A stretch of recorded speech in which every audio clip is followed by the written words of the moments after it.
This is Gary Atencio with CNTV, and today we're in California introducing Legacy Life Coaching. She is trained to aid, assist, and support her clients, helping them answer the question, what would I love to be, do, and have? I am joined here with the life coach, Nina. Thanks so much for joining us here today. Thank you. I'm going to start off a little bit about yourself. Basically, you're formally educated with a BA in biology and a minor in chemistry from California State University, Northridge. You were on an international scholarship and a pre-med student working at a chemistry lab, all while attending college full-time. Correct. Before that journey began here in the United States, let's go back and share with me a little bit about your childhood and growing up. I would be delighted, Gary. I was born in a village, a tiny village, Karatina village in Kenya, on the slopes of Mount Kenya on January 20, 1949. Kenya was fighting with the British. We were fighting for independence, Mau Mau. My father was away fighting for the war, and my mother and I was dying of malaria, so she took me to Nairobi, where the British were also suffering from malaria. And then I grew up like Ukraine, Gary. When we went to Nairobi to save my life from malaria, we could never go back to the village. They put us in a concentration camp, Bahati. Okay, that's how I grew up from the age of, I was born in 1949 to the age of 1963 when we got our independence, just like Ukraine, bombs falling. I think I saw my father 5 times when he come in from the war. He come in, drop a brother or a sister. That's how I grew up until October 20 of 1963, when I graduated primary school and I was about to go to missionary school for boarding school. That's my childhood. Wow. That is a story within itself right there. You have lived a lifetime before you even set foot in the U.S. Yes. Let's start off, first of all, let's begin by you sharing why you chose the name of your coaching that I understand comes from a tree. Yes. Okay, so you know I'm African, right? I'm from Kenya. So in Africa, we have, in Madagascar, we have a tree that's called the baobab tree. It's the biggest, largest tree on the planet. And it lives for 1,000 to 2,000 years. It's on my website. So I look at my life legacy coaching like that tree. I plant a tree, and the leaves, when I'm gone, 1,000, 2,000 years from now, Gary, you look at that tree, and all those leaves are the people whose lives have changed. That's very fitting, obviously, from where you came from. In your business name, TIM stands for the Impact Maker. Correct. Which word in the Baobab acronym is the most foundational, would you say, to a client's initial success when they start working with you? If you had to pick just one word, what would it be? Believe. And I have a song. You want to hear the song I made for myself for my name? Sure. B-A-O-B-A-B, B-A-O-B-A-B, B-A-O-B-A-B, the Impact Maker Life Coach. Anina is her name. Oh, I love it. I love it. That is great. I've never had anyone sing a song to me. Probably the first time in over 15 years, 3,000 interviews. Just like the tree, your roots are strong and profound. Starting in a village in Kenya, how did that early understanding of strong, deep roots influence the way you help clients plant seeds and strengthen their own personal foundation? Brilliant question. My whole life in Kenya, Gary, was survival, literally survival of the fittest. Every single day, it's about you can live or you die. So from the age of 5, it was about survival. My mother would leave at home and go to a place where she was selling some tea and scones. I was taking care of my siblings from the time I was 5. So I learned how to depend on myself. There was no choice. I learned how to depend on myself from the age of 5. So school was very important to me, Gary, because I realized the only thing that would save me is schools. Thank God we had missionaries. We're going around collecting little girls like myself, because in our culture, girls are to be married and be wives. So they were collecting little girls. That's how I got my education. All my education by the British missionaries for free. I happened to have been very smart. And one day, Gary, I was 11 years old, and I was walking to school without shoes. and it was raining. And I thought to myself, one day I'll go far away from here. I have no idea what far away from here. And exactly 10 years later, I find myself in California, CSUN, going to university. Exactly 10 years later. I got Wow. an international scholarship. That is something. I mean, you landed in California. You spent 31 years in a medical sales career, including being a clinical research chemist. Do Correct. the methodical, analytical skills from your science and pre-med education influence your approach to life coaching today? Yes, it does, Gary, because there are two parts to beingness. You have the intellect, the brain, the part of you which is intelligent. And we always used to say, what's your IQ? In American, in European world, IQ is always, my IQ is high, IQ is high. Now we are understanding that intellect is not intelligence. You also have to have emotional intelligence. So the whole idea is to balance both intellect and emotional intelligence, which is your heart, your feelings, your identity. So we are finding out, even without knowing, I was put in a place where I had to do both. I was rowing with both hands, intellect and emotions, by the grace of God, Gary. By the grace of God, I was already wired to roll with both intellect and emotion. So when I finished my career, and I was very, very successful, I beat all the men. I was president club 3 times. And I retired. I thought, now what am I going to do? So I went to my heart. Exactly. You've been doing that your whole life, and now you're moving on to something else. I mean, not everybody was blessed to have both of those sides like you were. Let's jump into some of your specific coaching. Lose 12 pounds in 12 weeks. You say that weight loss starts in the mind. Yes. Beyond the practical advice of calories and exercise, what is the most critical mental shift that a client must make to sustain their weight loss and ensure they keep it off for life? Excellent question, Gary. And even though my niche offer market says I help women over 40 drop a pant size in 8 weeks or lose weight and keep it off for life, that's just a niche. That's just a jingle. You understand? Like when you go to the market, you see, oh, they're advertising bananas. You go in, but you end up with other things, right? That's just to Yeah. get you into the store, okay? That's just for me to get them into the store. I help women over 40 drop a pant size in 8 weeks. They can understand that, okay?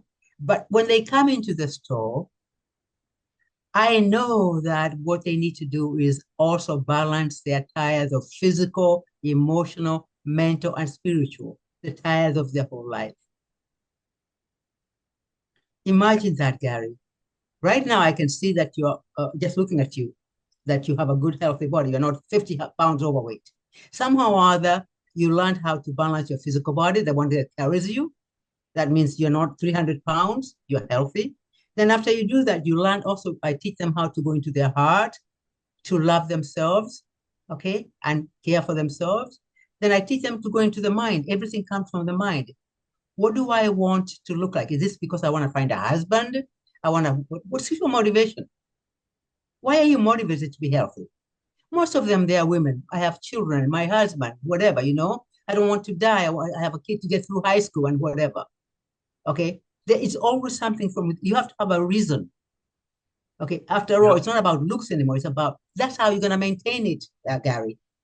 We have to have a reason, like you said. Really, the weight loss is kind of the carrot that gets people Exactly. coming your way. Get in. Exactly. And then once they realize, wait a minute, this is more than just weight loss. This is going to Yes. change my entire life. Because you Exactly. address emotional and stress eating as major contributors to weight gain. I mean, is Yes. there one specific technique that you teach clients to use in Yes. the moment, maybe, to handle and release stress when they feel an urge to turn to food, would you say? Yes. Oh, what a brilliant question. The first thing I do, Gary, I give them permission to feel everything. All feelings are valid. So I don't want them to feel, oh my God, Mama Nina, I'm gonna go get a cookie. I feel so bad. Gary, that's okay. You can have a cookie. Let's first of all understand all feelings are valid. That's number one. And number two, let's understand that 1 pound that goes through here is 3,500 calories, Gary. It goes right through here. 3,500 calories makes 1 pound. So the first thing I'm going to teach you, Gary, is that Take the food you always eat, put it in a plate, and take one side of it out. We're gonna pretend it's 500 calories. So you are gonna have Monday through Sunday. Every day you're gonna put the food you eat on the plate. You take one third out. It's gonna be about 500 calories. Within 7 days, 500 times 7 is 3,500 calories. Without doing anything else, you have lost a pound. Because I'm talking to them in their language, Gary. I have to speak to them in their language. And then they have wins. Can you imagine after you do that, and next Monday when I see you again, Gary, next Tuesday, I lost a pound. I lost a pound. Does that make sense?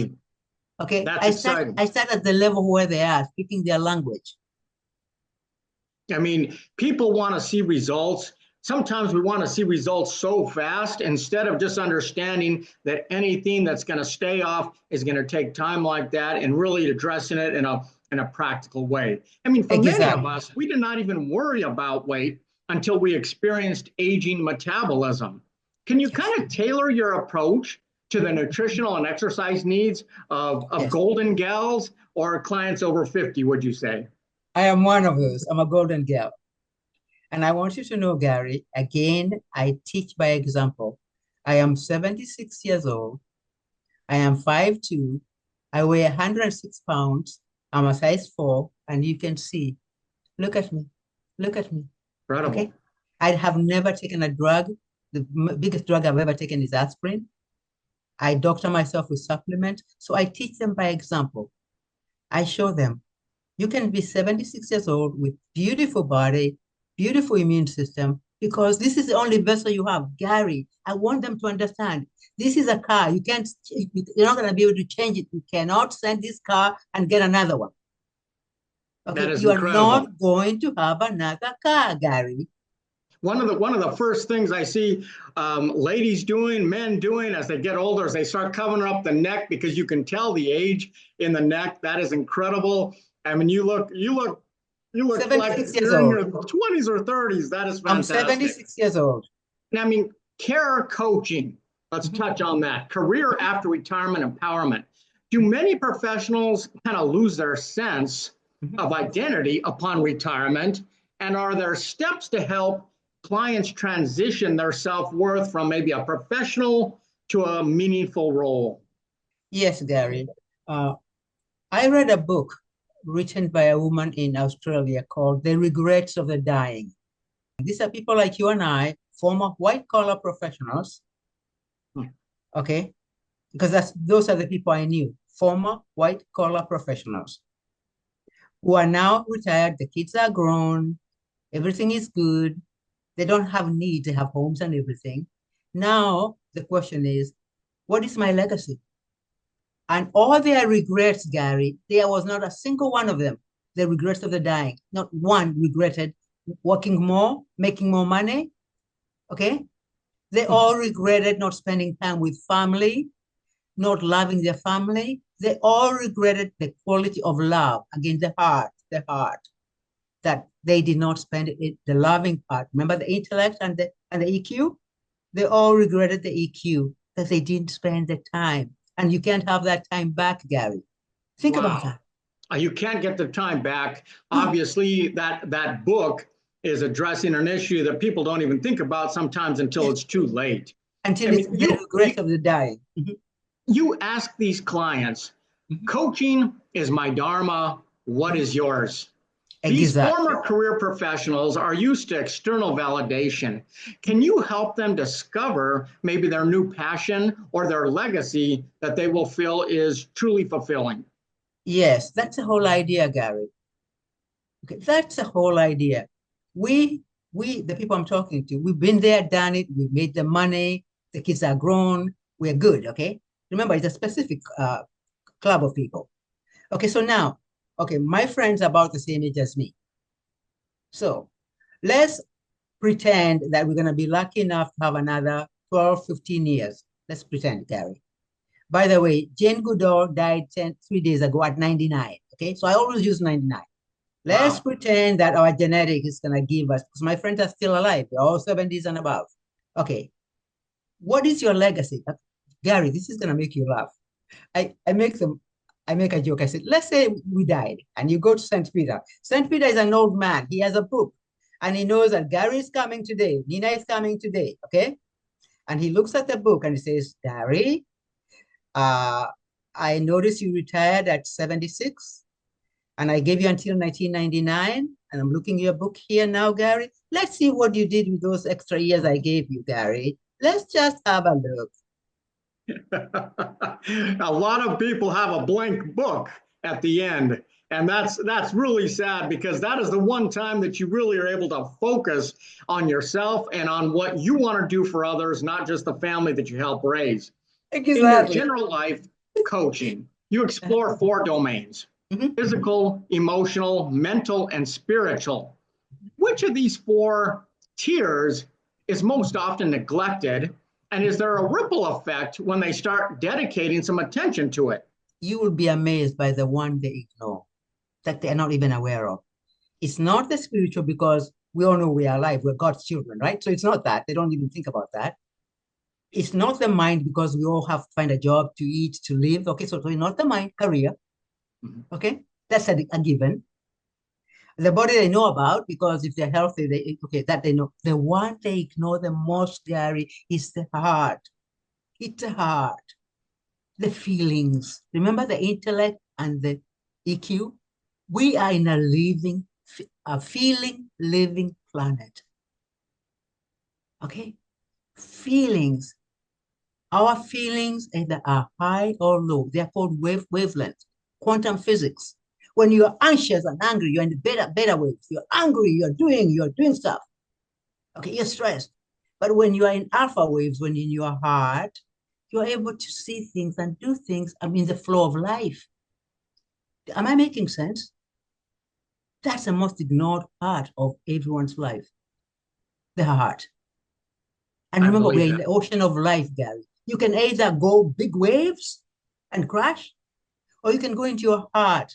And number one, acknowledge yourself, love yourself. That's why I said all feelings are valid, Gary. All feelings are valid. We start where you are.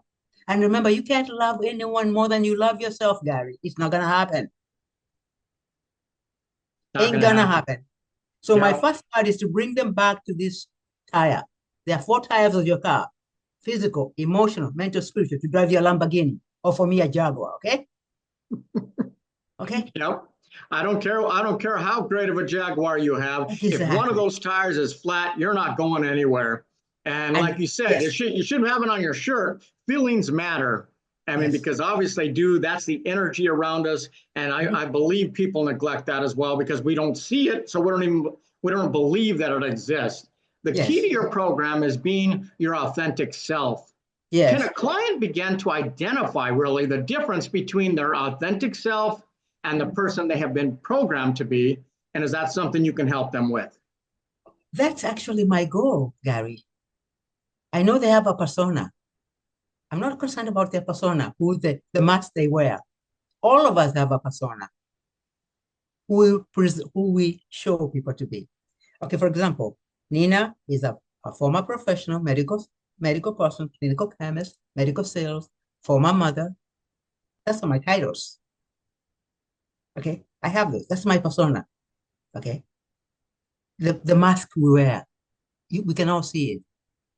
Okay, we acknowledge that. That's good. It is what it is. Now, after we go there, let's go within. That's without Gary. Now let's go within. Who is Gary? Who is Nina? In terms of heart. That's where we have to go and find your identity, your authentic you. Not about other people. Authentic you to yourself. I teach you how to first of all go within and say, who am I? Gary, meet Gary. I'm so sorry. I have ignored you for so many years. Yep. I mean, and I bring you back to you, the little boy, Gary, who you haven't talked to for years.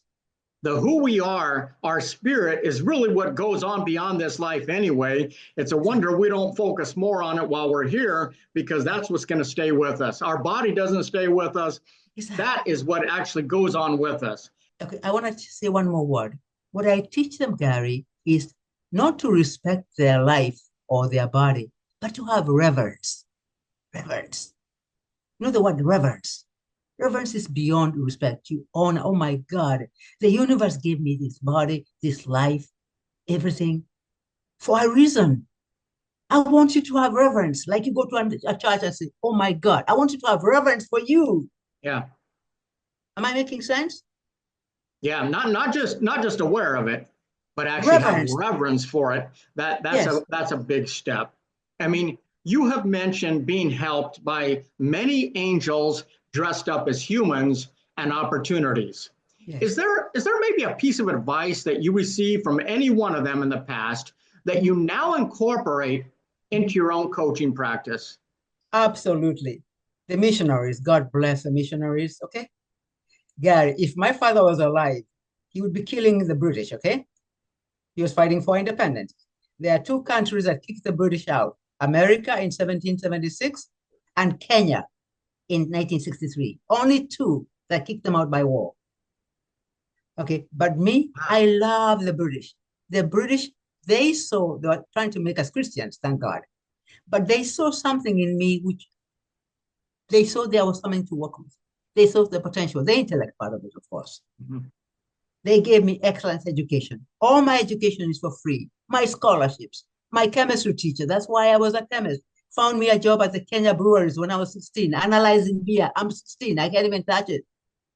They saw the potential. Somebody saw the potential in me. These wonderful British missionaries. I love them. That's where it begins. Then I saw them, these young women in their 20s in Africa without a mother or father, nobody telling them what to do. I'm thinking, I want to be like them. To go far away and not have anyone tell me what to do. So I was emulating them. And my chemistry teacher, I'll never forget her, finding me a job in a brewery when I'm 16. I worked there for 60 years when I was going through high school, analyzing beer. Tusker beer, the best beer in the world. If you ever drink a good beer, Tusker beer. That's it. Somebody believed in me. Come back to the word believe. Somebody believed in you.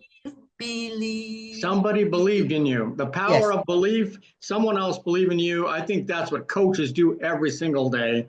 You describe your journey really from being born in a village in Kenya and surviving a war to arriving in America at age 21, really as a swim or sink moment.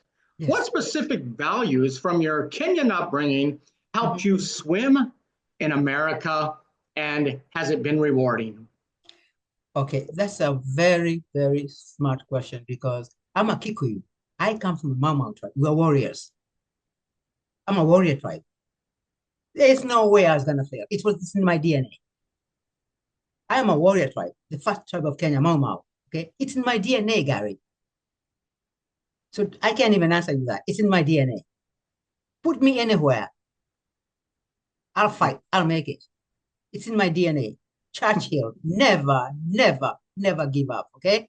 You can take me to war. Before my father died, he had 7 sons. He had 2 wives, 7 sons, and he told all of them, she is the one I'd have taken to war if she was a guy. Me, the tiniest one. He told that to my brothers because I have his DNA. I'm a warrior. I'm a warrior princess. You cannot put me anywhere I'm going to fail. It's not in my DNA. I love that. I can feel your DNA jumping out of you. It is absolutely who you are, and there is no way failure was not an option. You keep pushing forward every single day. I appreciate your story, and I love sharing it with our viewers out there. Viewers, let's take a look at the bottom of the screen. What you're going to see is her website. On the website, you can learn more all about the coaching services that she provides. Read the great reviews right there on her website. And then if you're looking really to have a life that is meaningful with sweet, lasting memories, and you're ready to ask yourself, what would I love to be, do, and have? Then set up a free 15-minute discovery call today. Once again, that is Legacy Life Coach Nina. She believes in you. The question is, do you believe in yourself? This is Gary Atencio with CNTV. And if you don't know, now you know.